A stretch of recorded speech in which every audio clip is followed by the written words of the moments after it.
Oyawre Ramogi Juang kamoro ma intiere kawuono ma chieng' tich ariyo tarik 7 dwe mar 11 higa mar 2023 kamoro ma intiere okinyi ma kawuono ichiew e yo machalo nade akaw thuolo makende mar rwaki e chenro mar upiny machakore sani saa 12 mar okinyi nyaka ngochop kanyo saa 5 mar onyango.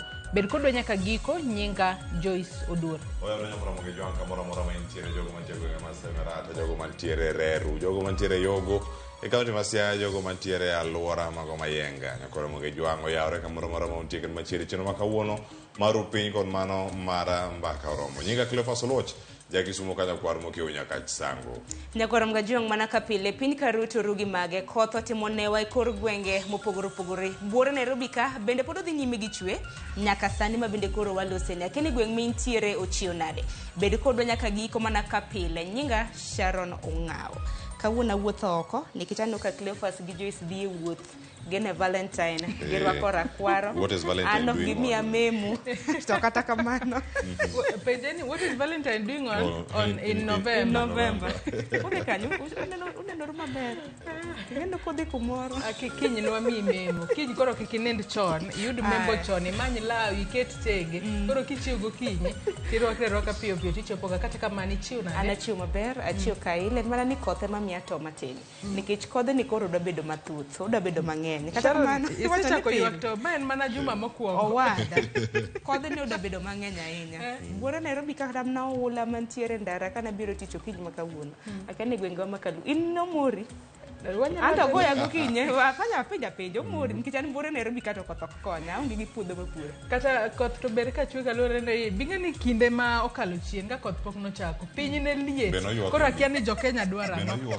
Ko chieng' ka nitiere to ni El Nino mar chieng'. Sani to koro koth biro bende Jose chako ywa. Kata kamano koth chiemo kalure gi koth. Masira ma koth kele marach. Koth to ber. Omiyo bedo onego bed ni keto kenge maber piny. Mar mondo mi koth ka dhi mbele gi chwe kik okel masira moro amora. Cleophas ichiew nade? Achiew maber. Chelsea ogoyo Tottenham. Bunde di. 1 2 3 4 kumachiel. Mano nyiso gi ketho bit and run mano mar Tottenham. Koro ng'ata mane league mar EPL Ingereza osego. Onge ng'apoko go. En maber kabisa. Nochako go Arsenal. Koro Tottenham. Mani osego. Jite osego. Jite osego. Nyaka Man City osego Dembele. Mani osego di beach. Naona osego mang'eny. Jomo yenge ma Sheffield jomo tepe kacha. Kata kamano otieno bedo makare achiew maber. Kothe mapuntiere. Derepe mapudo medikono. Mondo mi giriem ka gimako break. Ndig moro matimore okinyi. Ine apaya tineno ng'ama ni mbele ni. Kata nyamburko mar ma jowuoth matatu. Dereva chal mana ng'ama nindo kabisa. Onene nyaka machielo gone light koko chiew. En gimoro ma ipejre kacha oting'o dhano mangima ye kacha madhi 10 gi wiye. To nindo e steering. Cool to keta gari kumoro. Onindo kotieko to chaka wuoth kendo bi. Wang'eni chal mar ngima pek. Derepe nyalo bedo ni nitiere kod gombo mar yudo pesa mang'eny. To bing'eni pesa be kiyude to ber ma kiyude kingima.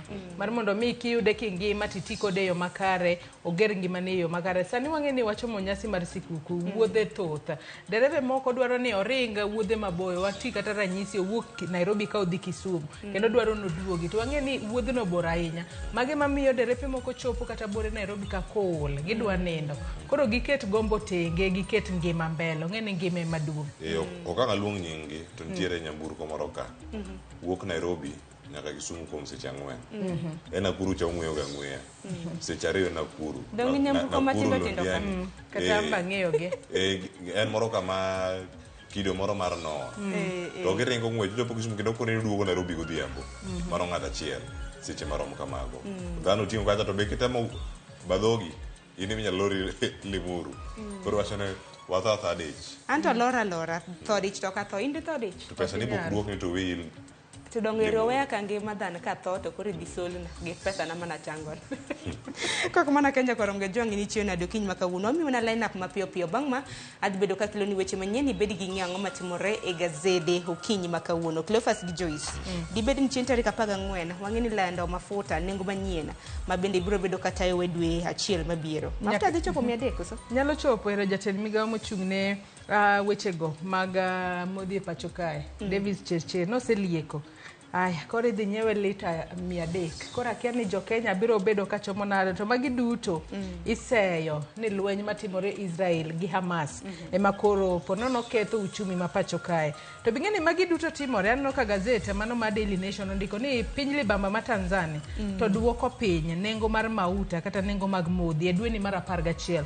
Koro akia ni piny Kenya kae onge kaka sirikal nyalo konyowa mar mondo mi wan jo Kenya kik wahinyre. Wang'eni nengo mar mafuta kochopo 300. Sukari dhi chopo 1,000. To nengo dhi bedo matek. Nano ka ng'ato penje mbui ni tibed ni lweny matimore Israel gi Hamas. Wane midhawanwa kaka piny Kenya koso nang'o.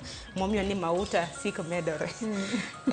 Wach matek ahinya. Mago duto biro bedo kwa lidhe Gaset nyakora Ramogi jongo kinyi makawuono. Tok mano to Cleophas donjo kod twak mofuongo chal mar Kenya.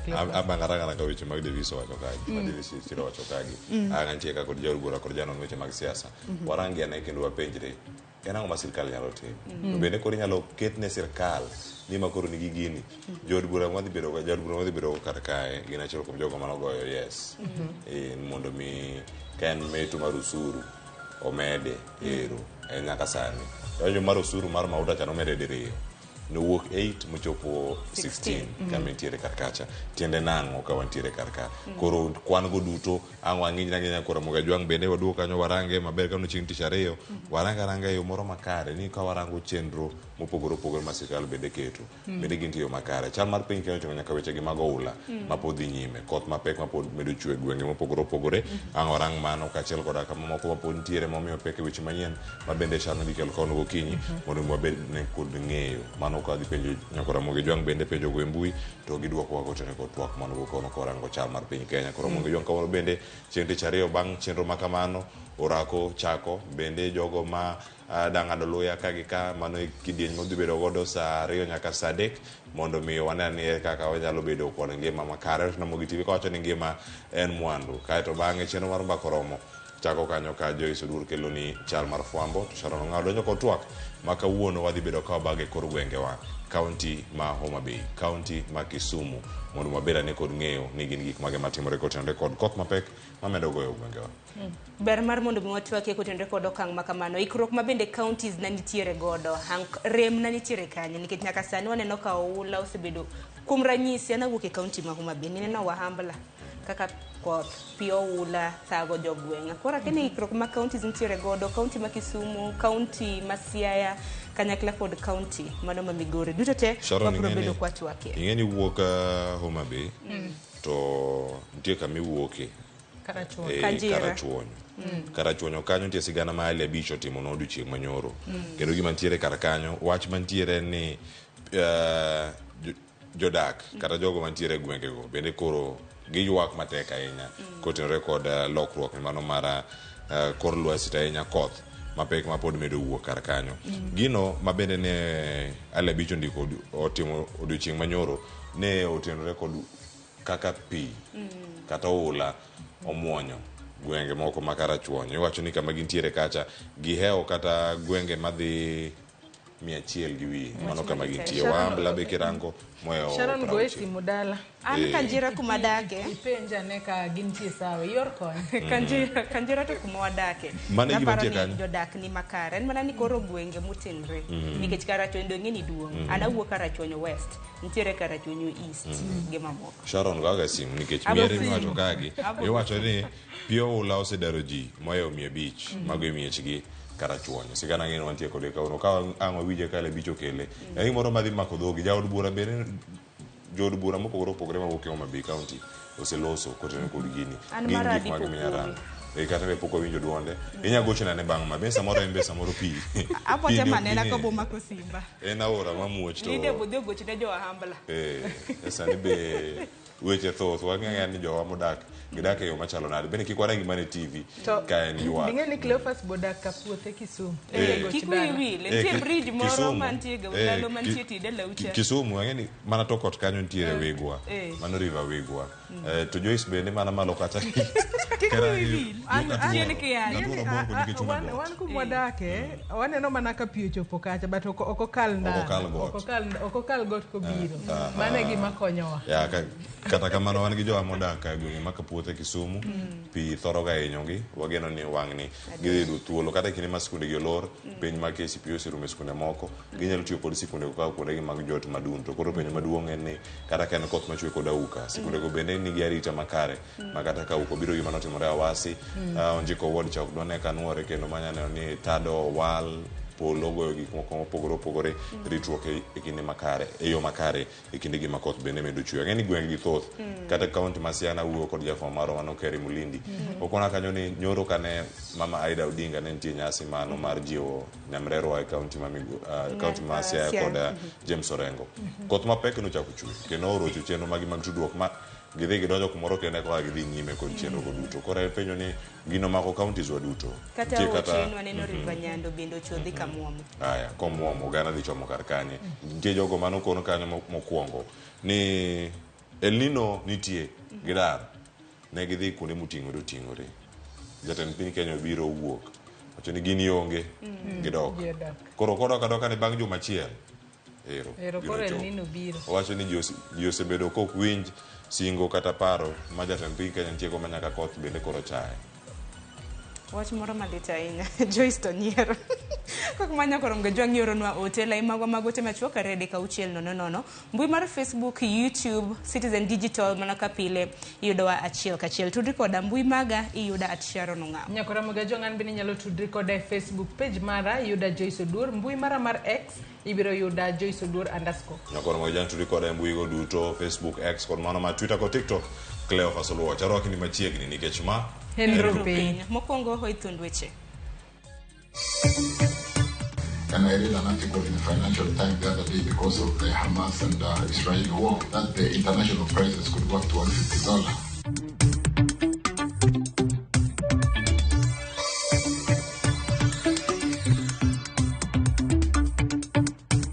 We have two KCSE candidates who delivered in our hospital and are doing the KCSE exam.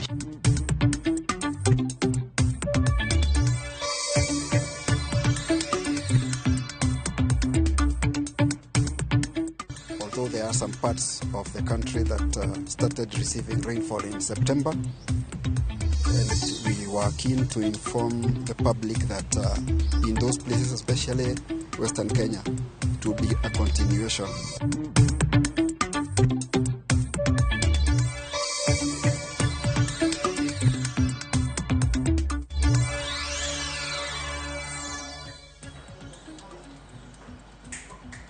Nyakwarongo jonka moramora mintiere machiegni e weche manyien okinyi makawuono nyinga Sharon Ong'aw.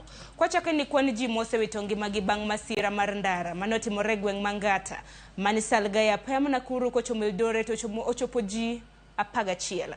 Masirano notimore Kogwene kind matatu mating'o jowuoth kod lori mano mar trailer. Jafwambo marwa koko mano wawinjana sigana makamanya Nyakwarongo jwang. En masira manotimore e Kogwena. Masira makamano noriwo nyamburko mating'o jowuoth kido mar matatu kaachiel kod lori e gweng' Mangata apaya Nakuru kochomo Eldoret. Hii ni ajali ambayo imefanyika around saa 9 ya usiku ya alfajiri kati ya lori na matatu. Matatu ilikuwa inatoka sehemu za Kitale ikielekea Nairobi. Kaluwore gi komanda mar obila e kaunti ma Nakuru, achiel kuom jok mane wito ngimagi e masirano en derep matatu.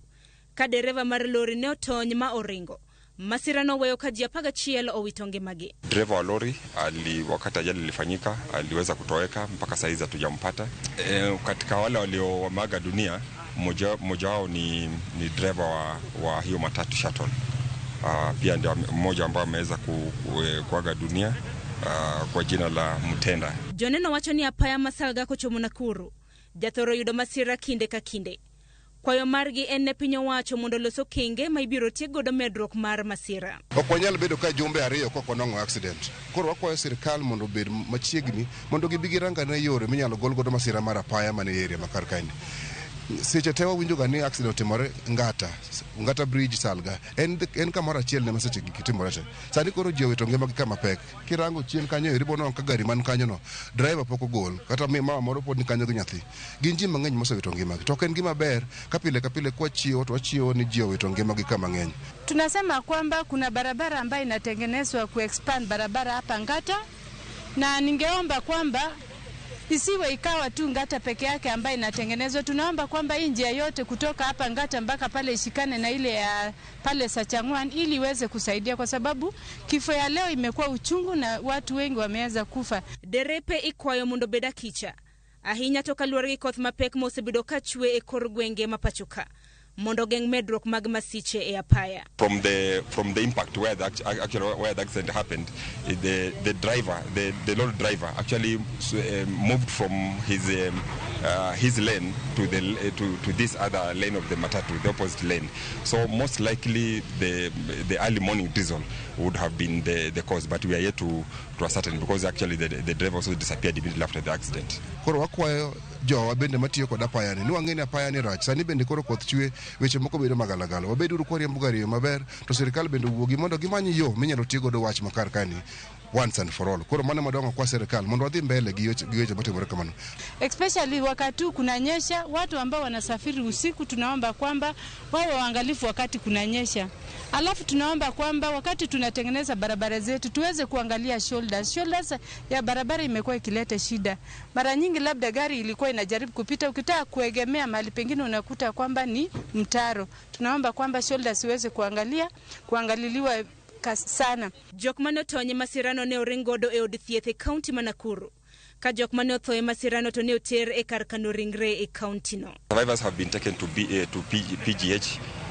PGH and we are yet to actually to get their names, their details, because most of them were uncautious. So that is the bit that I can give as far as the survivors are concerned.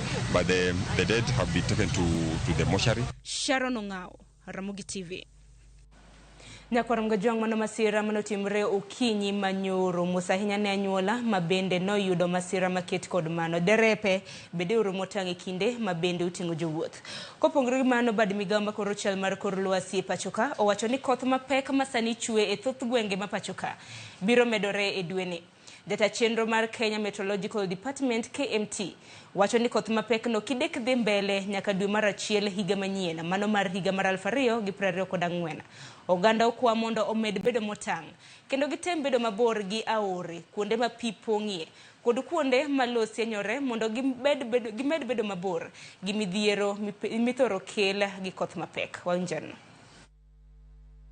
koth mapek medo goyo thoth gwenge ma pacho kaka jodak ma Tana River bende koro nigi midhiero bang' aora ma Tana pong' kendo muomo modonje miechgi wach makoro kelo luoro ma tuoche mithoro kel gi midhiero makama. Hata tumepigwa simu tu kuanzia saa 10 saa 9 maji tayari yameharibu kwa nyumba.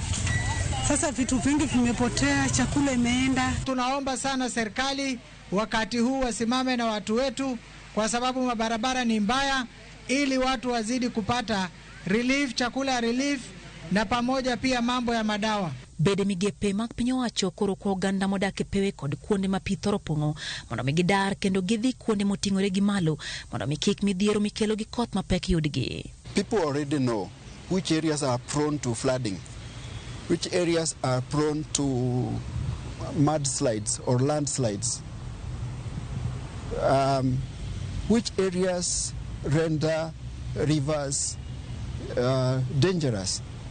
So the message is stay out of harm's way.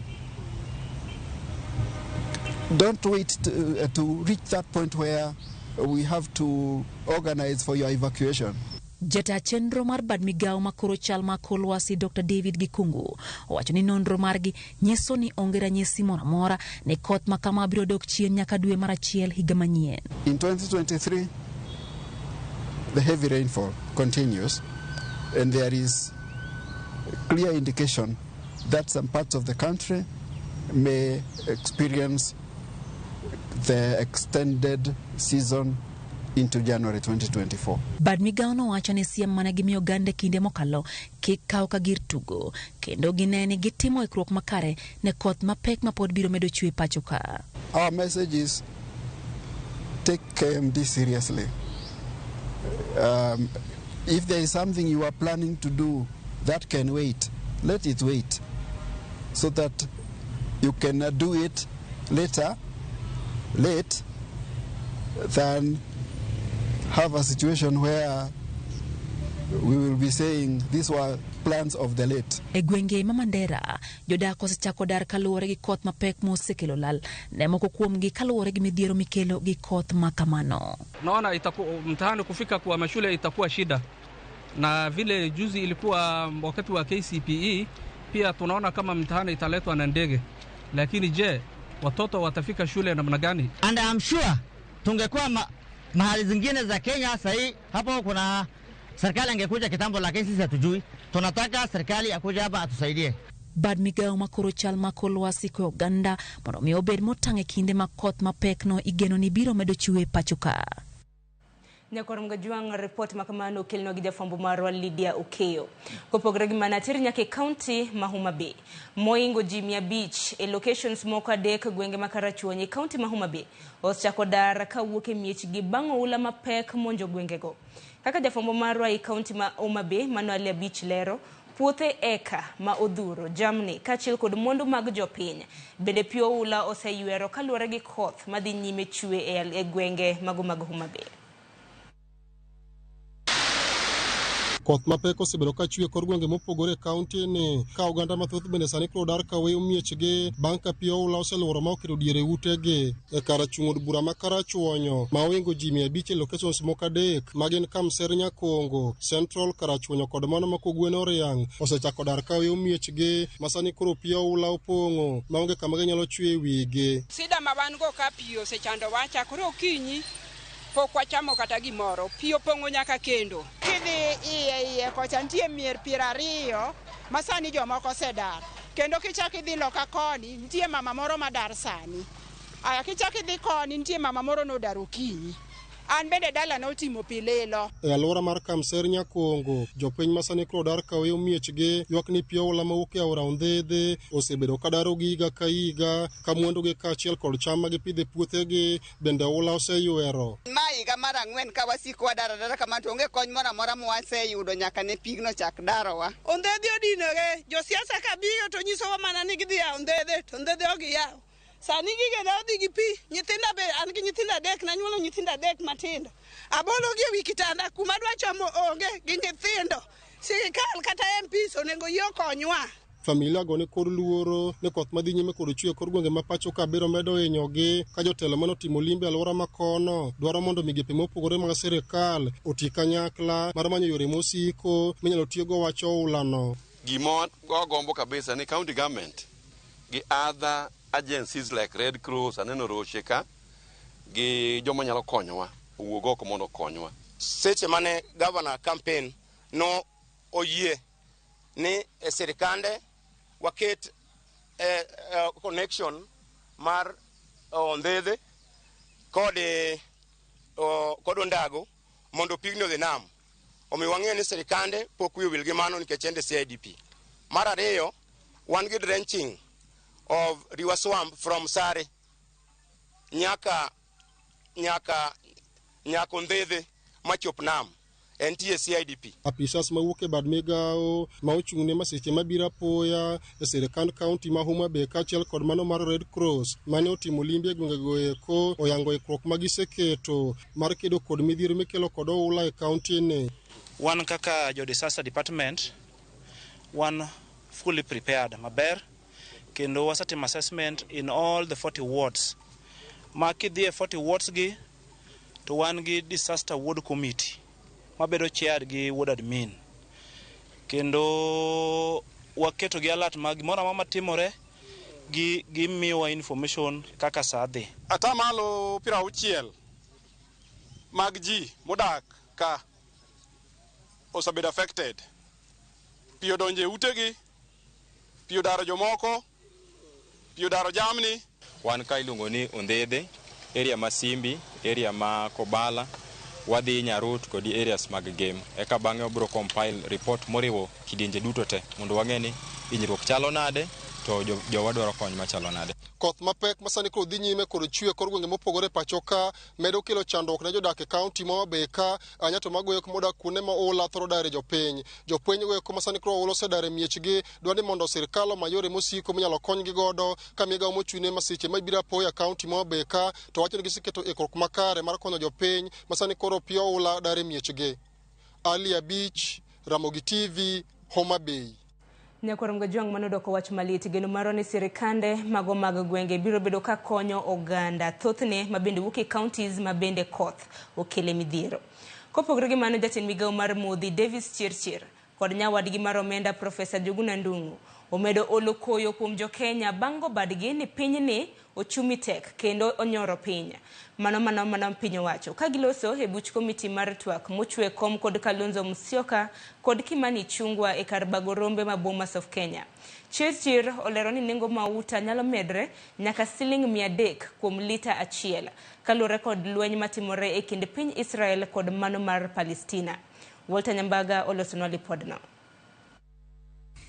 E kamiti mar twak mokelo kanyakla Kenya Kwanza kod Azimio la Umoja One Kenya Alliance e kar bago rombe ma Bomas of Kenya.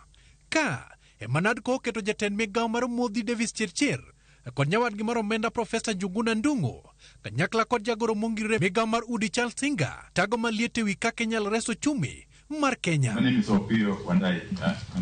Davis Chirchir ne ogo bade piny nyim kamiti no ni pek man ngima nyoro piny owacho kendo kata bech nengo mauta nyalo biro muomore nyaka shillings 300 kuom lita achiel. We can't do much on the international pricing of petroleum, which has soared from $70 to $80 to $90. And I read an article in the Financial Times the other day because of the Hamas and Israeli war, that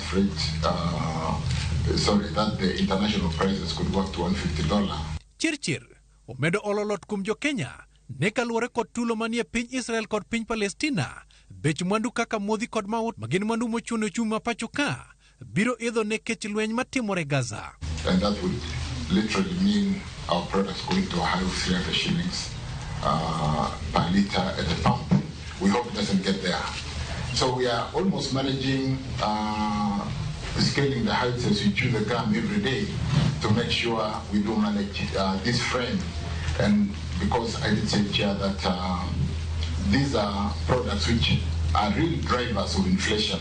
And so we are conscious, honorable members, we are working on it on a day-to-day basis to make sure that though it's a global challenge, we do obtain the best price for our country.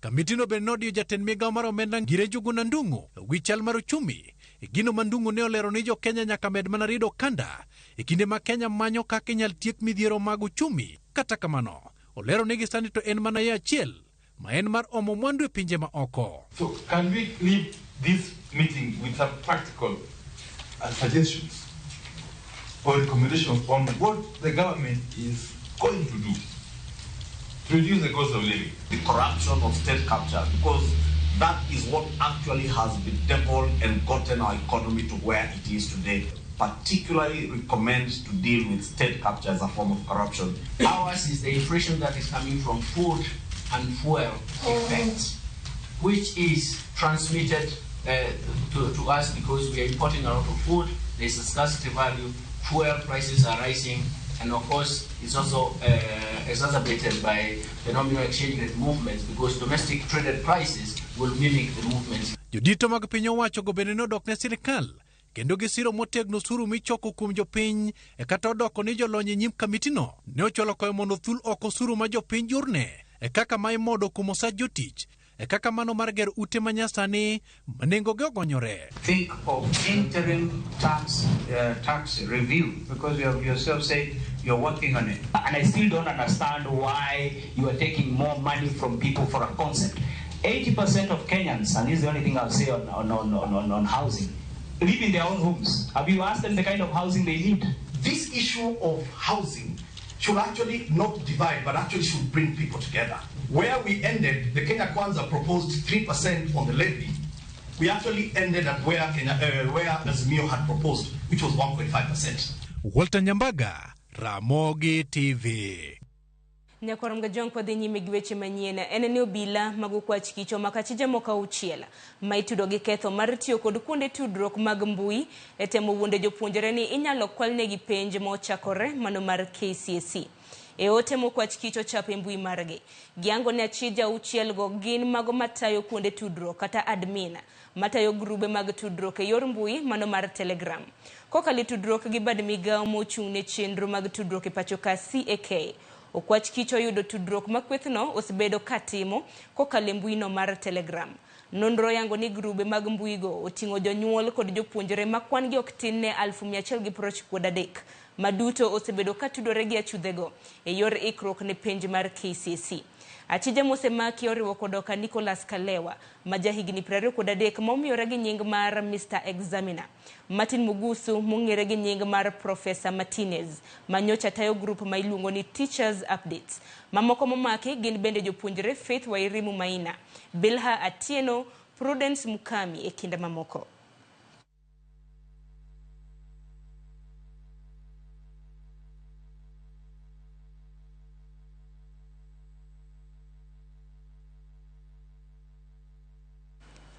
Nyakoram gajuang mago gin moko kuom achije mabende no makudo kwach kicho odiochieng' manyoro. Koro beda kicha ng'ato kik wuonde nikech penj mano mar klas 12 KCSE to pod dhi nyime. Kabenda paro ni kawuono en odiochieng' mar 2 ka penj makamago dhi nyime. Pod in thuolo nyakoram gajuang mano mar oro ote mago maga puoch gi pak ne jopuonjre matimo penj hawi maber. Ben nyalo kwayo negi kinde makamago. Bro bedo kwasomoge kodhi nyime gi chenro makama.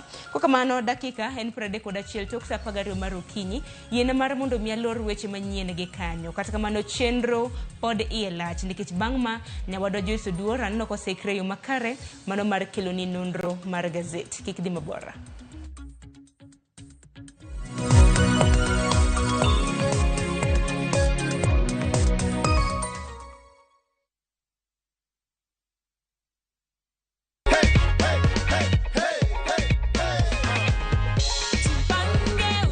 Habari Gladys. Niko salama. Naitwa Mokaya Junior na kupigia simu kutoka Viusasa. Na kupigia kukujulisha kwamba wewe ndio mshindi wetu wa 100,000 shillings courtesy of Jipange na Viusasa. Wow! Umekuwa ukijipanga na Viusasa. Thank you very much. Yeah. We are rewarding you with 100,000 shillings. Unahisi aje Gladys? Nimesema mtu asante kwa Mungu. Jipange ushinde na Viusasa. Shinda kila wiki, shinda kila mwezi, shinda mamilioni, mamilioni.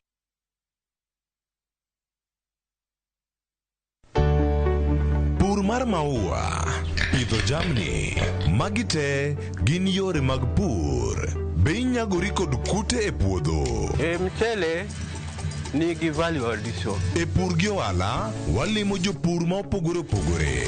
Challenges ng'eny e pur generally. E gima jopur iluongo ne janeko. Ka wafwenyo ni yore makare mag pur kendo waduoko penjo mora mora. Pogruok mane malich kata maduong' kind dhiang' mar ring'o gi dhiang' mar chak. Motenore kod weche mag pur kod japur. Kwaseketo manyiwa to sama wapitho cha be nyaka wapith gi DAP. Wan nyaka gi kanuna. Manya pika mongo. Riuri kod alori nyaka Black e chenro mar pur gi ohala. Tich adek ka tich adek, saa 1:45 otieno.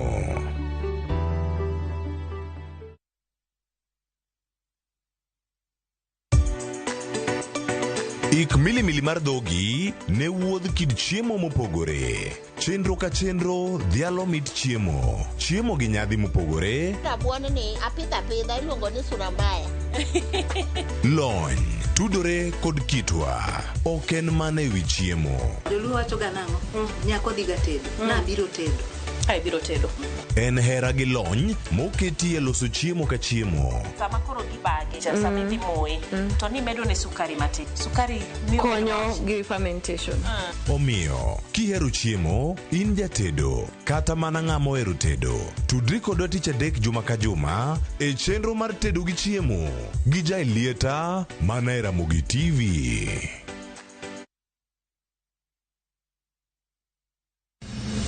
Chieng' tich adek ka tich adek en oketho piny to pod ogoko.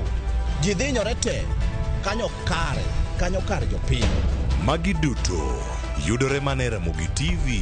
Yani ene ubiroga, bora ne ubiro to otengo, abiro timo numa gima abiro timo. Okono timo, jo Kenya bu usaol gi wund ma pile. Buch jopiny. To nitie kuonde moko bende japiny mano golo lo, mondo go kembe gi eki. Nisani koro kembe go eki, ibro usi, maduonde japiny ok uwinji e od bura miluongo ni parliament. Nyinga Trevor Ombija, jandingo panga jo nyakach dendo nombija tai, nyakwar guok kocha pesa. Tich adek, saa 3 otieno. Kik bai.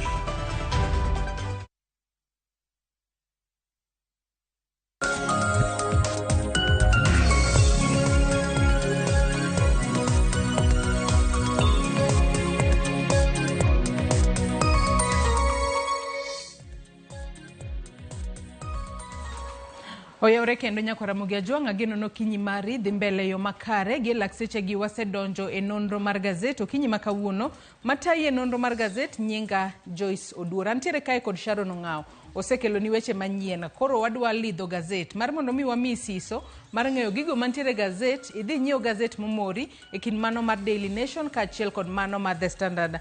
Sharon machiegni nonro mar Gaset okinyi makawuono. Gazede wantiere godo kae mano mar Daily Nation kaachiel kod mano mar The Standard. Iparo ni Gaset mane Sharon in pachi kaka jafwambo manyalo usore odiochieng' makawuono? An kaka jafwambo aneno ka Daily Nation dhi bedo ka usra nikech wach nengo mago mag modhi e pachoka ema wach mabendo makotama ne oganda ma pachoka. Makoro Gaset mar Daily Nation kacho ni dibed ni mauta mano mar lita achiel mar petrol nyalo medre gi siling 300.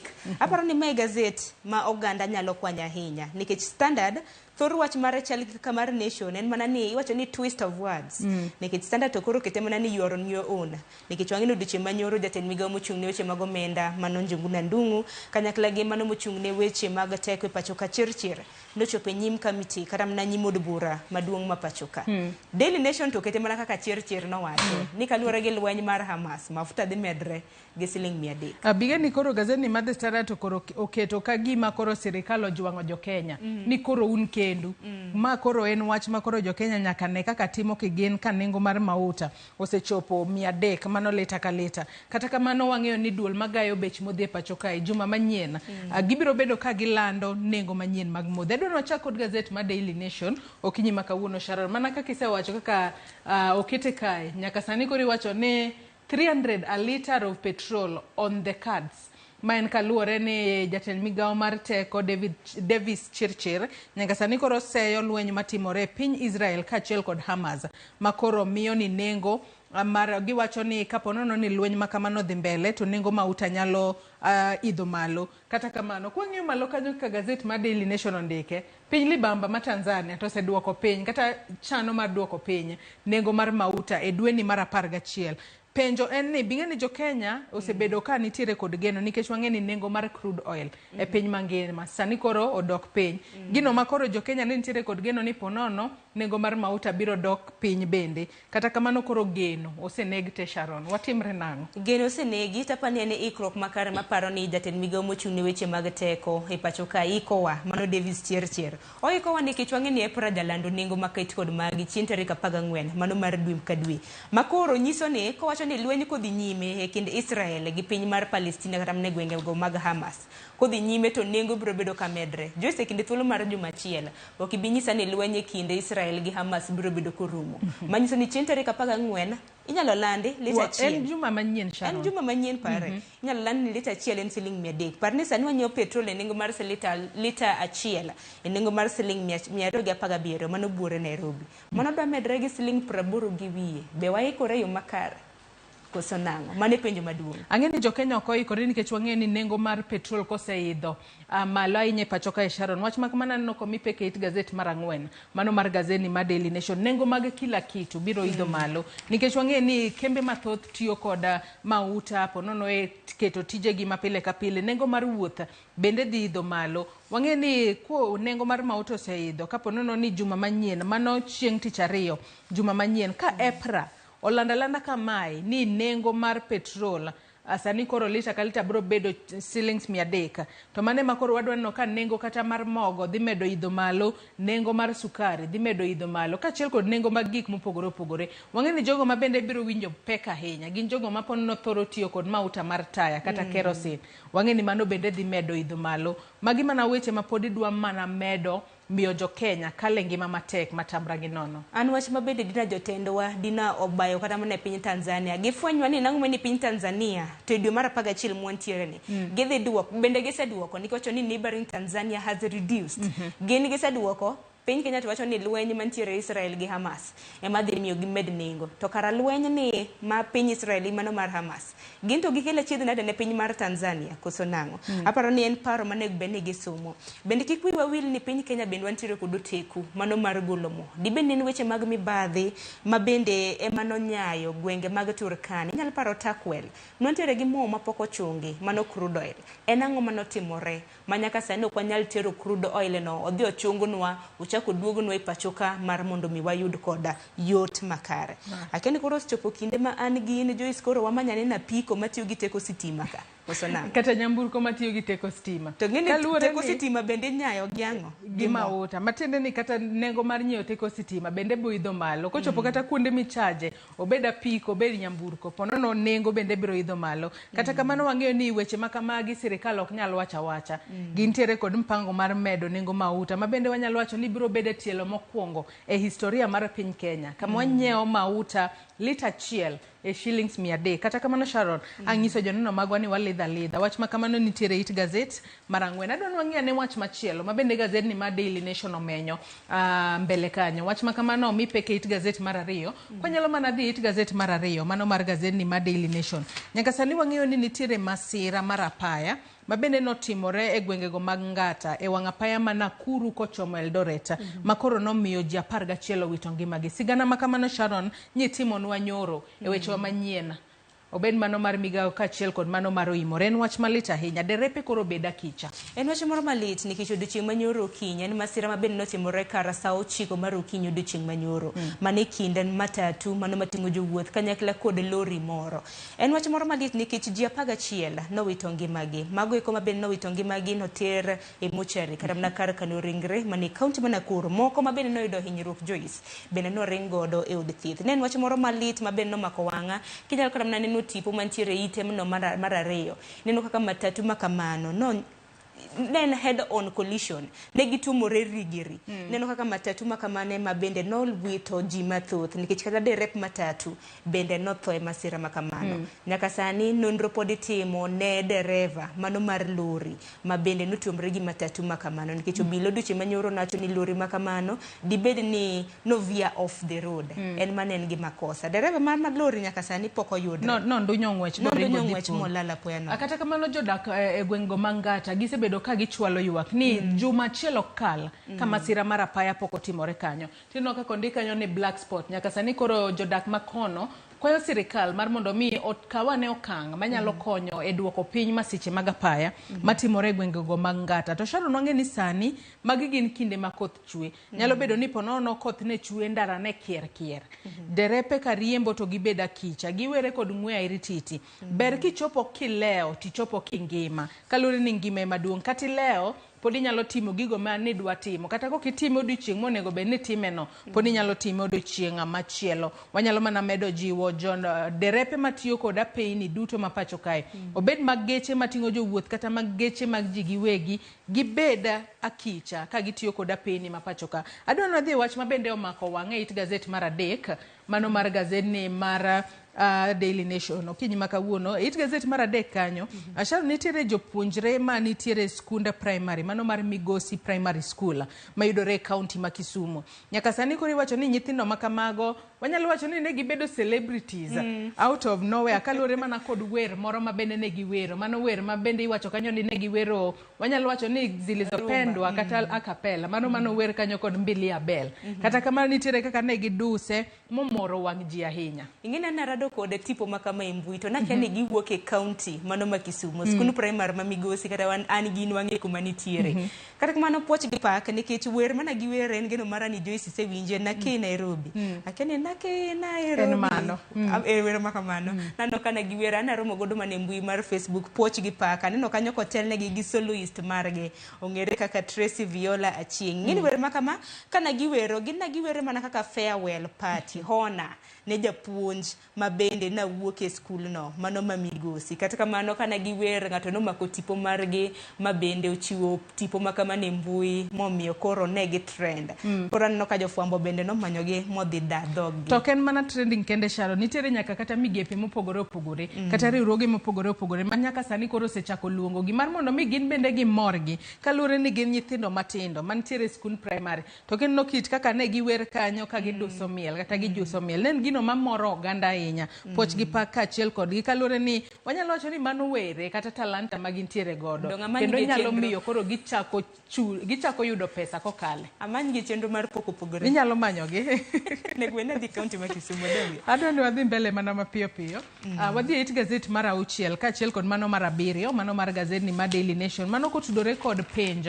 mar KCSE mabende nochakore ayanga odiochienga manyoro nyaka sani koro wang'eni jatend jagoro mongirore e migawo mar somo mano Belio Kipsang odiochieng manyoro notayo kama ni yawe penj kata container mar penj mayudore Westlands mano bore Nairobi kae ka bende no chiwo siem mager ne ng'ata mabende ponono nitiere kod paro mar kwalo penj nyaka sani wang'eni nitiere achije moko mabende somo no weche manyien mabende no maki katemo kwalo penj gino mabende wacho ni en ataro mar chik nyithindo timatima penj e yo makare gik mano puonji emibiro yudo penj ponono kiyudo ka oloke mana matin mar mondo mi ponono o challenge japuonjre kata kamano gin gigo duto magisesomo nyithindo kik wuonde nikech neno ka group makamano mabende nasomo kwach kichno stimo nonro mabende mako moko kuom gi rawerni matindo tindo achiel kuom gi bende ni neno sani ka koro maki wacho ni criminal bende ni uso penj manono bende ni kwalo in criminal neno ka DCI teri kanyo to goi picha keto ni offense mabende itimo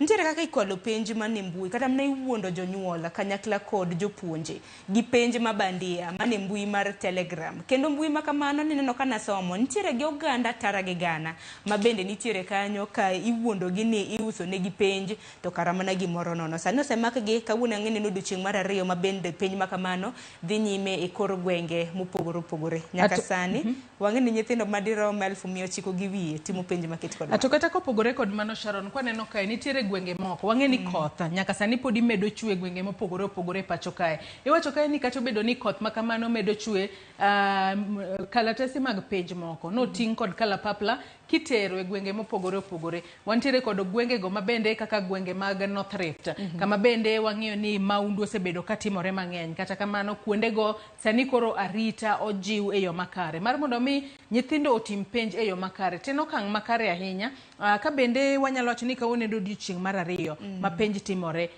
kalapapla no setiyo kotero penj e skunde mopogore opogore gine monego bed ni timore to ok ng'ini penj kende mochopo e skul nikech wang'eni koth chwe kuonde moko aoche nyalo ng'ok nyithindo nyalo yudo pek e chope skul onego bed ni neno ni nyithindo bende ochope skul ka gingima mar mondo mi gitim penj e yo makare paro maliwa inya Joyce mabende chwalo nikech kata mna pok opogore gi otese mag penj otese ok dwani mar mondo mi onime pi kata mana samoro odhi omoki penj odhi modeko to nyithindo matimo penj gin giwegi to chal margi chalo nade waseneno kata mna weche magwa manyien olalo mopogore opogore mabende pogo sikul kata mna gi miere olalo makamago bende oneni nitiere yo makare nyithindo ka chopo kik bed ni otese mag gichopo giyudo ko otese ni kare to chal mar ngima gi tok ni kare kata kamano poch gi pak ne nyithindo duto te matimo penj timuru penj yo makare results bende no nyisu ni biro bedo ka wuok machiegni wamed mana kwayo ne gi hawi maber kinde magitimo penj kik gibed kod buok mora mora kalure ni gin mana gigo mabende gisebedo ka gisomo kwa dhi mana mbele mapiyo piyo Sharon adwa ni wang'i wach mantiere it gazeta mano mar 11 mar gazet ni mar Daily Nation ite mar 11 kae nitiere mano duka maduonga mano mar Quickmart nyaka sani koro olalo omenda maderoma $94,000 manyaka sani koro iwacho ni nitiere jotije mago mag kambi ma jiwo arita mano mar Wells Fargo makoro ne okwalo omenda makamago ne gidhi supermarket makamano ni koro gidhi golo pesa kanyo to gitere bengi kata kamano ka gisedonje gari margi mar Wells Fargo ko bila poko chopo gidunyo ngwech gi gari Wach makama osebedo ka trend chakre odiochieng' manyore wache ni chal kama ni history seni no movie ana chal na mana ka movie nikech ka koro Joyce Samori chuli kata mana siling 10,000 tini tingo siling $1,994,000 inyalo bedo jatem nyalo ingane tem wacho ni jachiene moteje kikwase kata jachien kikwase kata mana jachien wasere wan wawegi katika mano omenda makamano odiochieng' kaluore kod obila gwacho ni omenda makamano ne gilala godo okinyi manyoro katika mano nyinge gito sechiu suspects ramna chije makamano anno kanyo achiel nyinge Daniel Mungai miwacho ni en komanda kata crew komanda margi kopogre gi mano bende nitiere Anthony Nduki ma bende en dereva nyaka sane giselala obila pod timo negi nonro ka bende omenda makama mano mar siling 94 wachre ni gin mag sales mago mag duka maduong' mana kaka iwacho mar Quickmart ang'ene ko makgi to samoro nyalo bedo negi matek nano ka ji odiochieng' manyoro wacho ingene oganda bende niga samoro ga gi mor gi ilo mor kata mana mbui giwacho gima ginyalo timo gi siling $1,94,000 kata kamano en gima rach ahinya Sharon kalore ni en gima rach to ken ma mokwongo kende ma itimore anno ka gazeti ma Daily Nation bende koro chiwo nwa ranyisi kanyo ni e higa mar 2016 bende nitiere jogo ma jotije mag G4S ma bende ne okwalo mago jotije 4 mag G4S ma bende ne olal kod omenda mano maderom shillings 1,580 mano mar bengi mar Faulu mano bange bade Mangong Road kata kamano notim nonro matut bende mabe ang'eyo ni biro bed kitimo nonro matut nikech omenda no en kore lach gito kata mana higni auchiel mosekale ne higa mar 2010 iwacho ni nitiere hist moro ma bende notimre mano G4S cash in transit crew nolal gi omenda maromo moheo siling $1,300,000 mag gwenge mag Mombasa. To Sharon bingeni gini bendo paro na gimoro nikech adiera mana kaka iwacho.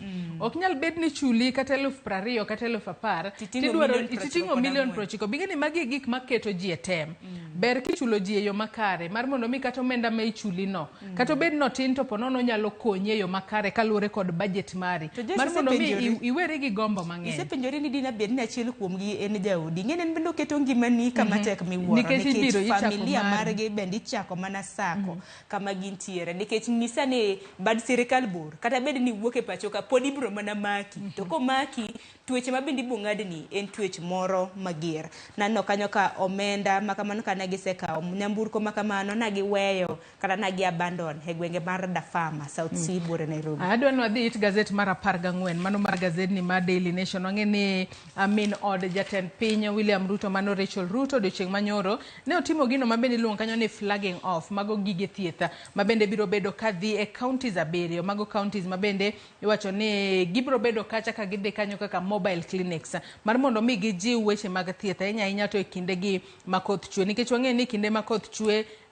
tuoche nyalo medore obed tuono mar malaria moko nyalo biro kod tuono mar kolera kaachiel kod tuoche mamoko minyalo kel kod pimo chido en okang' makare ahinya makoro nokawo mar mondo mi oter mobile clinics e counties mopogore opogore mar mondo mi okony jogo modak e counties go ponono tuo goyogi e kinde gi makoth chwe. Okang' makamano biro konyo kendo biro ting'o malo weche mag thieth ahinya kaluwore kod gwenge abiriyo ma bende iwacho mano counties abiriyo aneno gwenge ma bende biro yudo ber mago makamano gin gwenge kaka Baringo, Samburu, Masabit kanyakla kod Mandera, Isiolo, West Pokot kanyakla kod Turkana. Gwenge makamano wasebedo ka nigi achiedh nade mathoth ahinya mano mar yudo chal kata na thieth e yo makare. Ayo nego beni koro kapo nono ni iluongo nango mobile clinics go chope counties makamago to bende oti kod gi e yo makare mar mondo mi kikone kata yedhe kalala poya nono. Project makama bende nyalo paro mikai mokwongo machoni pachoka mano mama Margaret Kenyatta en bende ne ntiere kod ting' makamano inyalo paro Beyond Zero Clinics chalaka gima mama Rachel bende luwo tiende machiegni. Adwa ni wangi machinglo mantiere it gazet mar 17 mar gazet ni mar Daily Nation. Kwa ng'iyo machinglo makamano Sharon gin weche matimore pacho kae nyaka sani koro akia ni jogo mantiere kod nyamburko dwa timore nang'o. Kwa nyalo mana neno machinglo makamano to mana kaka nyakwara Ramogi bende nyalo nene wang' jowi kanya achiel kachiel. Aparo ni nyamburko moting' no chal ni mauta ong'adore ne kumoro ma ok onyal chope petrol station kata e tesend logomo mane momiyo koro jago no wamone anwe ating'e to kochopo kacha amepigwa na butwa An nok obuok ahinya to chal ka gima ng'at marite petrol kar logo mono chal na ka ng'at mang'eyo kineno ka mana kitangolo mabendo rwako to an gima obuoga kar mi nyamburko ema ting' ng'ato kata mana dhano ema koro chur gi nyamburko nena mana kaka ineno kata mana kaka kuok tuchne to ool to en wach moro koro kia ni en ting' ka ng'ato ting'o mana nyamburko e wiye mano chalo ni mana ting' mano mar mauta ma bende biro medre jal ma bende koro rite kanyo neno kar logo mo en gi weche mang'eny e wiye mok igaja ok inyal kata ng'eyo no parago mano oikowa chal mar juma mabiro dibed ni koro liet achiel biro bedo bi adek kata oyo oseikwa koro warit geno winj. Ang'e ni nyamburko moko biro bedo ka chopo e tesende mag logo moto faint mondi kalon ni kichopo kacha to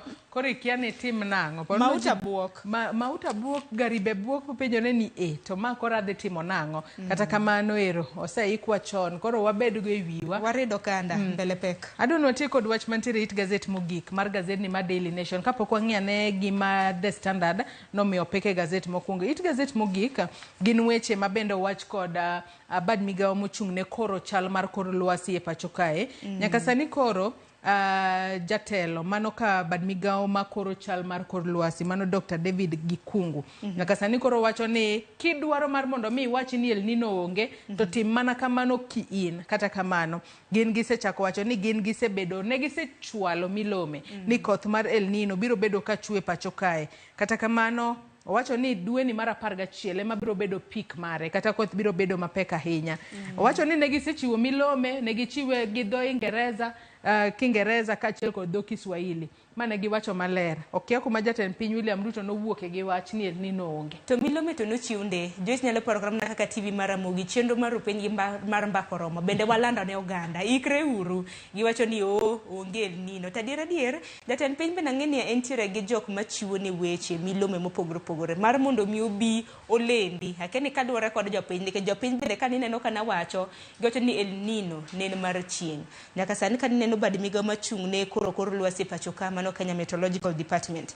Giwacho ni koth ok mana higa ne kende nyaka dwe mokwongo mano mar higa mar 2024 pod wageno chwe mano mar koth. Geno marwa ni omenda mano ket tenge mano mar kedo kod koth mapek. Geno marwa ni ibro chiwe kapo nono ni entiere kapok oti kode mondo ti kode yo makare. Bura Nairobi ka kuom ranyisi waseneno kaka pio ula mol matamre gi nono. Gwenge mamoko bende seneno. Red Cross bende wacho ni ji madiroma 17 bende oselalo ngimagi chakre ne koth chaki.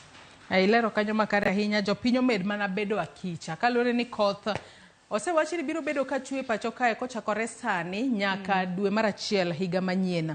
Wabedu rakicha jogo modak kuonde mane piny odaro dhi kuonde moting'ore malo kapo nono ni dak e geng aora kata e geng nam lolwe to dar idhi kumoting'ore malo mar mondo mi wapogre kod midhiero moramora. Sharon Mitanitiere wach momako wang'i e Gasedni ma Daily Nation ma inyalo gombo ni walidh ne nyaka Ramogi Ajwang' kapok wadhi e Gaset ma The Standard. Gimomako wang'i en mana kotenre kod weche mag somo ma bende ang'eno biro bedo kwano ne kinde thuolo mabiro kaluwore kod omenda ma bende ichwale skunde mago mag sekondar ma Adunda. Neno ka Treasury kata mna migawo mochung' ne weche mag omenda pachoka bende keto tenge omenda maromo siling bilion 1 ma bende ibiro bed ka ichiwo ne skunde mag sekondar ma Adundo mar mondo mi giger godo kilese ne ikruok mano mar yepo. Bende gimotimo maber kata bed ni koth chwe kata bed no chwe penj pod dhi nyime mar klas 12 gimotimo maber en ni nyithindo to nitiere dala. Koro jonyuol bende ne gerito nyithindgi e yo makare ahinya e kinde ma bende koth chwe. Holiday bende lach waket nyithindo busy. Ang'ene moko bende neno mokiny makawuone chenro mar open.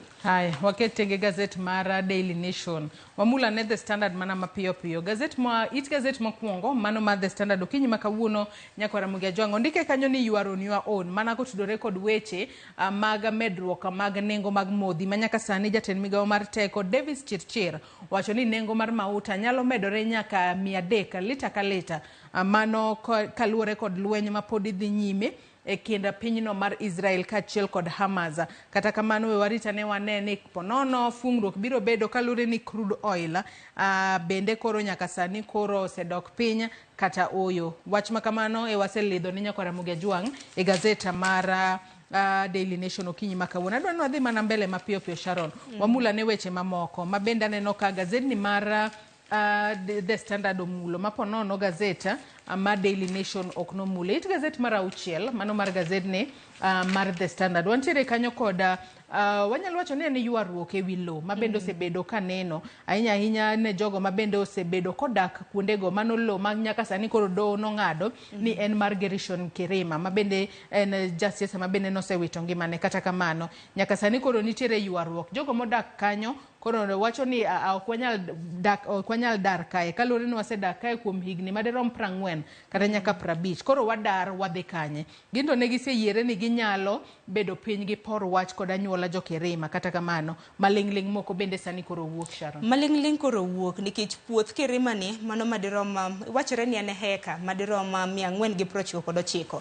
Koro kanose wach ni puodhe ni mar Kirima koro jodak manjiro gi alwora mage koro wacho ni koro onyisgi nengo mar puodho mar mondo mi gichiw ne familia mano mar Kirima omenda ma bende ginyalo dwaro ni giuso godo lobe makaman. Dong seneno kaka ute mathoth bende oger e gwenge makono. Wach makoro likore sani nitiere jal moro mawuok e piny Italy ma bende koro wacho ni mano lope ma bende nonye higa mar 2011 mano lope mowacho ni en heka 499. Koro akina diere ne kanye nikech bende aneno kochiwo nyaka title deed gi namba mar lo mano heka ma bende koro wachore bende ni en mar Kirima. Koro doho nego bende ni yangonwa migo mochung' weche mag lope pachoka bende gidhi ng'iane na kiewo ni bende na diere koso uyo manyalo bende okakilo lokruok machielo nikech wang'ine oganda ka bende odak gi to nineno ka familia mar Kirima bende pogre paro ka bende gidwaro mar mondo mi nitie jok madwa ni ous lobno moko bende ok dwa ni ous lobno to kiuse ouse gi rate masani kosa machon. Nyaka taparo ni kiuse to nego bed ni inya use gi rate masani kalure ni wang'e ni lo en gino ma kinde ka kinde kata obedo makanyo tiwacho ni en gino ma appreciate omedo kata value mare kaka odiochieng' kodiochieng'. Kata kamano ywaruok makama anto gima koro dago mar mondo mi jogi otim gibed piny gibed e winjruok makare kikwane kimuko udi kaka nomuke e gwengego mag Mavoko onego bed ni gibedo piny giwinjore yo makare. Adiera nyalo bedo ni jogo sedak kanyo kuom thuolo malach to gin seche mane giyudo lo makamano ang'e ni nitiere oboke ma bende nomigi mayango ni gin e weg lobno. Kata kamano koro weche makamagi tuch winjruok onego bede makare mar mondo mi kik wane kimuko od ng'ata e kinde mabiro mbele. Adwa wadhi mana mapiyo piyo Sharon. It Gaset mar 8 nyaka sani nitiere mana wechego mago ula ma bende nyaka sani koro muomo jodaka e gwenge mopogore opogore ka nyaka sani wacho ni It Gaset mar 8 kanyo jodaka mago moheo 10,000 nyaka sani koro piyo ula wanyalo wacho noseyuero gwenge mag Tana River jopinyo meda beda kicha to mama na Tana River kende gwenge mago makaluo korwa karachuonyo bende neno kaka piyo imowa koro geno marwa ni sirikande mag gwenge bende otime matek kar nyalo margi. Homa Bay analoso mana kaka nya Homa Bay ni neno karachuonyo ineno Wahambla gwenge ma Kisumo naneno ka Cleophas chak wacho ni kapuothe dibed ni samoro ji bende motang' Joyce nya siaya ng'o matimore bigo simu dala simu nyaka go dala Sharon nikech kaluwore ni sani nyaka ing'e ni wedegi dhi nade nikech pono ni nyalo ga bedo bore Nairobi kato kara pono no gweng kata dala pinuse oting'o te kidok kuro to kara iromo magi papa. Koro nego bed ni wang'iyo kata wamanyo kata wanono chal mar wedewa modak e gwenge mopogore opogore kapo nono nitiere jogo mabende iwacho ni nego bed ni dar kapo nono ni dak kuma ni piny dhi kumoting'ore malo penje ni gidare gidhi kade kumoting'ore malo nene ma koresa Sharon kapo nono nitiere watni moro karachuonyo inyalo yie obi olimi Nairobi kae mar mondo piyo ula kik ywere kalore ni mane kaka inyalo konyo ng'ato gi sani ote kapo nono ni Nairobi ma kama oting'ore gi malo gibie Nairobi wadage otakomba gi. Kata kamano ang'e ni karachuonyo en achiel kuom gwenge ma bende pi oimo geno marwa bende ni sirikande mag gwenge gavana jood bura wan gi jaod bura marwa ma Dipo Kuome owuotho e gwengego kenyalo konygi jo msalaba makwar Red Cross gi duonde mamoko aparo ni magi kinde nikech dara no inyalo penjo ni dare dhi kanye samoro wedegi bende gin mana jo karachuonyo go gin te kidar ti dhi mana bathe to pod pi boro mana mumo en mana gibeda kicha bende. It Gaset mar 9 kanyo Sharon ka watieko nonro mar Gaset okinyi makawuono nyaka sani kori wacho kae ni ponono piny Kenya nyalo golo e pinje maoko mago mchele kaachiel kod palm oil. Ma en kaluwore ni nyaka sani koro iwacho ni piny Kenya nyaka sani koro nitiere kod achiedh nade ahinya kotudore kod wechego mag nyuolo, bed mano chiemo kaka mano mar mchele mwantiere godo kanyo kaachiel kod mauta mago modhi mag tedo. Ma bende nyaka sani koro iwacho ni wanyalo bedo kod nok, mano bed mar mchele, sukari, mano modhi mag tedo kaachiel kod oganda kod oduma manyalo miyo piny Kenya koro temo mar gologi e pinje maoko, gino miluongo kanyo ni importing kowuok e pinje maoko mar mondo mi obi e pacho kae. To wang'e ni imports ma kamagi jomoko jagoyogi kaluwore ni ponono nyalo bedo ni nitiere kaka jomoko dwa loko hala to ponono gigi nitiere mane pacho kae. Gino maro ne chudhok biko thuolo mar donjore e kit ohala maket kod maga. Neno nyaka sukari en achiel kuom mwandu ma bende piny Kenya dwa golo oko. Natemo ng'iyo ka ponono ni bando bende achiel kuom gi nikech jatend piny nosesingo kaka dero opong kod cham. Bando be nitiere kae Sharon. Nikech naneno gima chal kaka bando nikech singo mano nyiswa ni dero opong koso cham no kotwo. Ing'e ni koth ni bende dong chieng' na rieny ni nyiswa ni bende ji nopuro ang'o mosetimore. To kata kopogore gi mano Sharon, tinde wang'e ni nitiere mashinde manyasani manyalo konyo e tuoyo cham. Bende maridho nyaka samoro. Sirikal onego bed ni miyo jopur. Wewe kati mana wang'wa nikech wang'e ni ka piny Kenya osechako golo mwandu maket kod maga pinje maoko ka gibiro e pacho ka nengo mar geta kani biro bedo ka chalo nade. Palm oil en achiel kuom weche ma bende nano kata na gavana na mano ma Homa Bay County ma Homa Bay mano Gladys Wanga. Palm oil bende aparo ni en achiel kuom dongruoge ma bende koro sirikane mag gwenge dwaro mar mondo mi opidh mar mondo mi wane kaka onyalo yudo mafuta mano mauta mitedo godo e pacho kae kaka inyalo nya. Sharon erokamano ahinya. Adwa ni watiek nonro mar Gaset gi kanyo nikech aneno ka welo osechopo e studio kae mar mondo mi wachiw thuolo ne nyawadwa Cleophas Oluoch odonj kod twak mokwongo e chenro mar Rupinyo kinyi ma kawuono. Nyakora Ramogi Ajwang' Gaset mar The Standard it Gaset mogik kanyo bende aneno koket kanyo weche mag tuke. Nyakora Ramogi Ajwang' nyalo ng'iyo kaachiel kod weche mopogore opogore manitiere e Gaset kae. Walidho ni alidha mar mondo mi wami siso idhi nyiew Gaset momori ibed piny isom e yo makare. Yienwa mar mondo mi watiek gi kanyo wakaw mana yueyo madundo gi sani. Tok yueyo Cleophas Oluoch donjo kod twak mokwongo e chenro mar Rupiny. Imedo mana kete e Ramogi TV.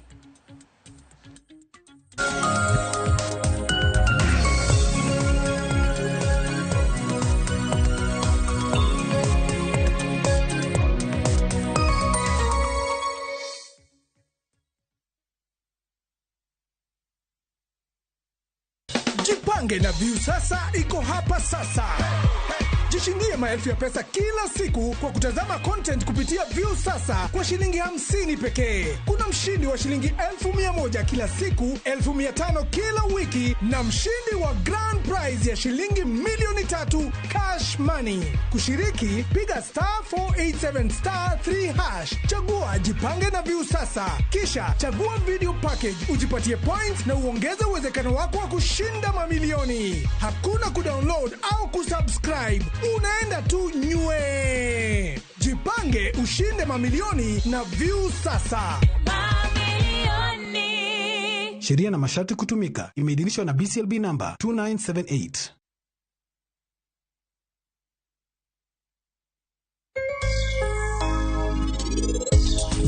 Penj laktar ka wawacho ni ngima en mwandu tanto to tieno kendo en ga morna mar bedo kodi odiechieng' kodiechieng'.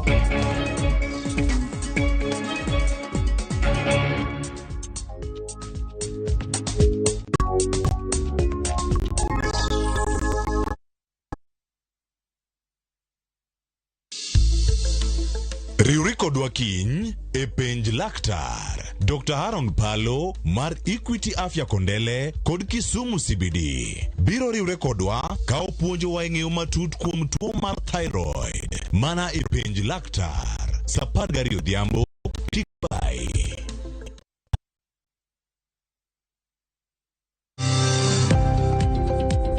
Ohala gi mwandu wakelo ni jolony e weche ohala. It is important mondo wan kaka joluo wabed gi dongruok. Wafwenyo ni adiera matut mag timo ohala. Tijni kidwa time en mana mashin mar luoko to gi kuma inyalo yude pi. Wawuoyo e wi yore makare mag timo ohala. Kisechopo level mabedo brand onego bed ni gimoro amora mitimo en gima timo makelo pesa. Wakonyi dongo ohandi ka wamiyi yore mag kano mwandu. Investment group kawache mana gi nyinge no en choko pesa kasto ikete kamoro kasto golo nyinyo mabiro konyi e kinde mabiro. Omiyo wakwayo ji duto ket pesa gi e savings mondo wapuonji kaka gibiro tiyo godo. Riwri kodwa chieng' tich ang'wen saa 1:45 otieno mana e Ramogi TV.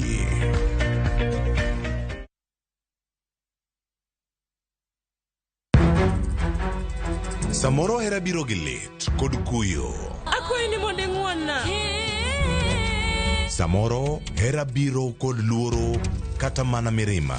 Ketoga singo mag mriambo kende. We ang'isi adier Sarabjit Singin. Hango na gimoro amora ka. To pende ini wacho miriambo. To samoro hera fwenyore kuom nyathi matin maonge ketho. Jogi paro ni pifo param ofua ahinya. To paronwa ni ok rach hero ng'ato kendo. Ok wachak wadhaw kendo. Mokwongo param dwaro ranyisi mar adier. Joot rito kendo joot nyalo kelo lit. Kaka nene chal ni podi iyo wang' koda. Dibed ni in podi paro gima an natimoni. Kata kamano, joot pod gin joot. Sarpanch ji. Dawe an madhi kuongo tugo. Asewacho ni an ema dhi kuongo tugo. Choti Sardani. Wuok tich nyaka ngeso saa 2:15 otieno mana e Ramogi TV.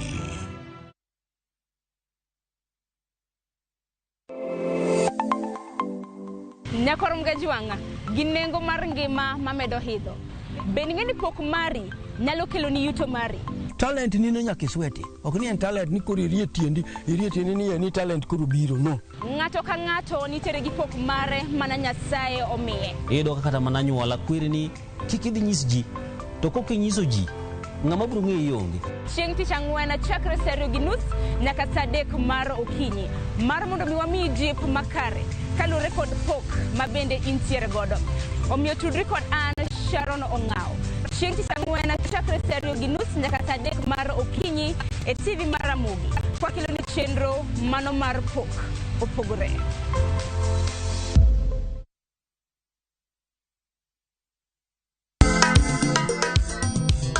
Ma e chenro makelo ni daji malie. Kik od belo bai. Wakelo ni be. Ang'o mirito? Kiswahili kwa wajia. Aliye juu. Fuata. Ma e chenro makelo ni duond yawuoto nage. Apuro puoth ngima, apuro puoth poetry bende, apidho kodhi. Duond mine. Mine nyalo. Kod ohala. Ng'at mochako ohala nikech ng'ane no ochako. Gino gi bimo. Mbak ndalo. Wuoyo go ganda mar onagi. Ka jiwo gi kik gibedi gi luoro. Kod Stella Brenda, Lynn Ramogi. Kod DJ Kolo. Wuok tich nyaka tich abich, saa 8 odiochieng' nyaka saa 10 odhiambo. Mana Ramogi TV.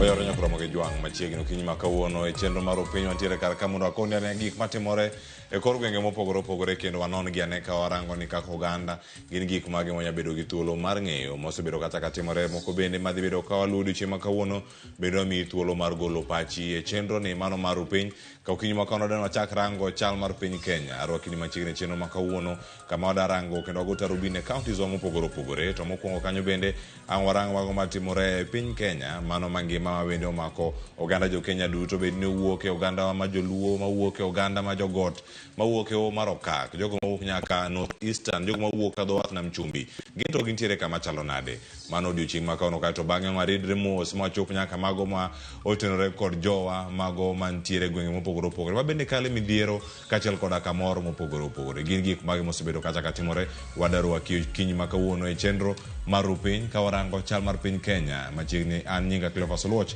jakiso Kisumu kanya kwar mokeo nyaka Sango ka wantiere ka giwelo mabende wadani mondo mi wakonu okinyi makawuono mano ni wadhi bedo ka watwak eyo machalo nade mana machiegni koda ka nitie kod Mesha Kodede janon weche mag siasa mabende wadhi bedo godo achiel kachiel okinyi makawuono mondo mi wabedane kod ng'eyo gik mage matimore konde mopogore opogore. Mesha ka oyawre kendo machiegni Ramogi TV okinyi makawuono. Waduoko erokamano kuom kelowa e twak. Aya kama chelo bende nyako Ramogi jongo dhi bedo kae kod wan kae kod Mark Nyamita ma en jaod bura mano mauriri en beno da bedo kwatwa kode ka achiel kachiel e weche mopogore opogore ma bendo wasebedo ka waluwo machiegni ahinya Mheshimiwa. Erokamano ahinya. Aya nyako Ramogi jongo da bedo kae koro ka wanono gi achiel kachiel mondo mi ang' wakoni ibedane kod ng'eyo ni to gin gwenge mage ma bedo ka wamiyo pek to mokwongo ne mano koro nitie gino maliekore ni ponono ka lweny no mano mantiere kind pinyno mar Israel kod kweth mano mar Hamas bende omedore. Wanyalo neno ka pek mar ngima biro tiende ni ochumi bembo sirkal koso en ang'o mabedo kata katimore yie sigana makama oikno kod nyawadwa mano Walter Nyambaga ma bende ne oluwo twak makamano mane dhi nyime mano e karom mar Bomas kendo koro oikonwage e yo machalo kamano. Kamiti mar twak mokelo kanyakla Kenya Kwanza kod Azimio la Umoja One Kenya Alliance kar bagorombe ma Bomas of Kenya ka emanad ko keto jatend migawo mar Modhi Davis Chirchir kod nyawadgi mar omenda Profesa Njuguna Ndung'u kanyakla kod jagoro mongirore migawo mar Udi Charles Singa tago maliete wi kaka inyalo reso chumi mar Kenya. Davis Chirchir ne ogo bade piny nyim kamiti no ni pek man ngima onyoro piny owacho kendo kata bech nengo mauta nyalo biro muomore nyaka shillings 300 kuom lita achiel. We can do much on the international pricing of petroleum, which has soared from $70 to $80 to $90. And I read an article in the Financial Times the other day because of the Hamas and Israeli war, that that the international prices could go up to $150. Chirchir omedo ololot kum jo Kenya ne kaluwore kod tulo manie piny Israel kod piny Palestina bech mwandu kaka modhi kod maut magin mwandu mochuno chumi mapacho ka biro idho nekech lweny matimore Gaza. And that would literally mean our products going to a high of 300 shillings per liter at the pump. We hope it doesn't get there.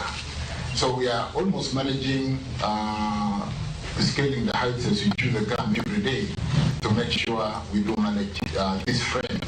And because I think that these are products which are real drivers of inflation. And so we are conscious, honorable members, we are working on it on a day-to-day basis to make sure that though it's a global challenge, we do obtain the best price for our country.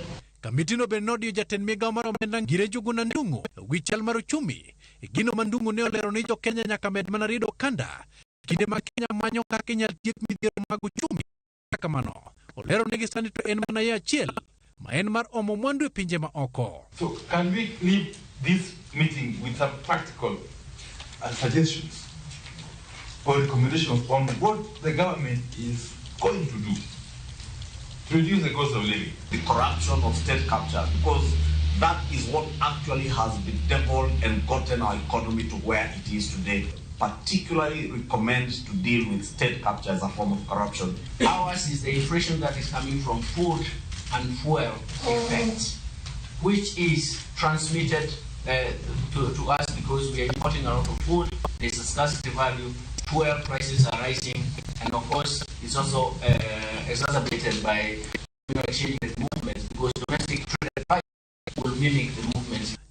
Piny owacho go bende nodok ne sirikal kendo gisiro motegno suru michoko kuom jopiny kata odoko ni jolony nyim kamitino cholo koyo mondo thul oko suru ma jopiny jurne kaka ma imodo kuom osach jotich kaka mano mar gero ute manyasani manengogi ogonyore. Think of interim tax review because you have yourself said you're working on it, and I still don't understand why you are taking more money from people for a concept.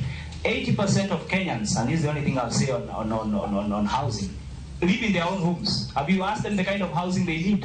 This issue of housing should actually not divide, but actually should bring people together. Where we ended, the Kenya Kwanza proposed 3% on the levy.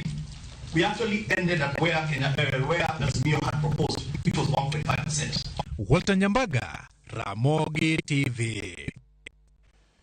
Aya, paro ntiere kanyo mopogore kore rangore kaka nyalo res uchumi. Nje gik mathoth Kenya makelo twak machalo kamata ng'eni ang'achak kuom yudo parogo ma item rangi nikech mani moro achiel nyakoro moke juang' ma bende osebed kata ka itwak e kinde malach to koro penjo mantiere nyaka sani en ni kapo ni mano twak mar thek madhi nyime kind Azimio kod Kenya Kwanza sani oketo gigi duto e tim magindiko report gik magi madhi bedo kar kae achaka kodi mashima mak nyamita inene yo machalo nade korka kori kama ibete jod bura wete gintiere kar kacha parliament mana chwal nyaka sani bende ntiere chenro malong'o mano mar reso chumi mapacho erokamano ahinya aparo ni mondo mi wach machalo mar uchumi ochop kama koro iyale at a national forum manyiso ni en wach maduong' kech ordinary ineno ka jo executive koro appear mo include jo parliament to gi jok ma oko manyiso ni en wach ma omako ji matek ahinya kendo amba wacho ni uchumi sani to koro nitiere malo awinjo ka minister mar energy owuoyo nyoro to asomo kata Gaset kawuono I think ni ok ni nowacho ni bech mafuta dhi donjo 300 per liter to nowacho ni ponono ni lweny madhi mbele kind Hamas to gi jo Israel pod odhi mbele ni to nyalo interfere gi kaka ikelo mafuta koni mamano to eno refer to document manosom e Gaset mar Financial Times of course jo World Bank bene osetemo wacho kamano koro anaparo ni gima sirikal koro nyaka tim chal ka gima ing'eyo ni kata wach El Nino ing'eyo ni gini nyalo timore gi mbele kocha kech ging'e in good time onego koro gichak ikruok mondo ging'e ne rieko ma ponono ni lweny no dhi mbele tere kaka sirikal nyalo keto mikakati manyalo mondo mafuta dhi malo achiel en ni kopo ni lweny dhi mbele anyalo wacho ni okay for the time ma koro mafuta dhi malo to kare wagole ne usuru matin mondo bech mafuta otwere nade odog piny ing'eni nitiere gik moko mabedo charged kaka road maintenance levy inyalo wacho ni wa reduce percentage mar road maintenance levy nikech en ne percentage mar mafuta ma oko koro aparo ni nikech sirikal oseng'eyo ni kopo ni lweny cha odhi mbele to nyalo interfere kodwa en ni koro nyaka gikre mar ariyo aparo ni sirikal be koro nyaka riwre gi pinje maoko kawo a firm position e lweny matimore oko mondo gimbe giwach ni to gi support lweny ni koso ere kaka lweny no nikech kama koko nitiere to gik moko nyaka kethre to gigi duto kama gitimore mashimo Moscow ngadi to lweny waseno kata e kind Russia kod Ukraine nowache mana achiel kuom gigo momiyo kata nengo ma gik moko idho pacho kae ma ok dhi bedo mopogore ahinya nikech kata kinde gonge gimoro mosetim kata modok piny bende sirikal ni kata gigeno kata giwacho ni chenro mag reso uchumi ni gin magi minyalo ti godo inyalo wacho ni machielo mayudo ka lweny machielo cha pod dhi mana nyime oganda obede thuolo mane mano mar bedo kod geno ni kata kinyalo golo osuru mar wiye ka igole yo machalo nade to nyaka sani mosewach ni rido kanda nitiere nang'o kirando awacho ni sirikal nyalo bedo gi gimiluongo ni a stimulus package ndalo mane covid obiro mane en gima ne ok wachano sirikal ne ogolo ushuru for example pesa mane ng'ado ji nodok piny so aparo ni kopo ni lweny cha odhi mbele makoro gini dhi malo kapod sirikal poko o bounce back to sirikal nigi thuolo through the executive maginyalo kelo mabunge bekal ni kopo ni bech mafuta odhi malo ahinya to ginyalo wacho ni wachunga ne usuru kanyero mondo kiko medre ginyalo golo nikech king'iyo bech mafuta oting'o gik mang'eny oting'o nitie levies mopogore opogore miketo gi sirikal kwa hivyo sirikal nigi thuolo makopo neno ka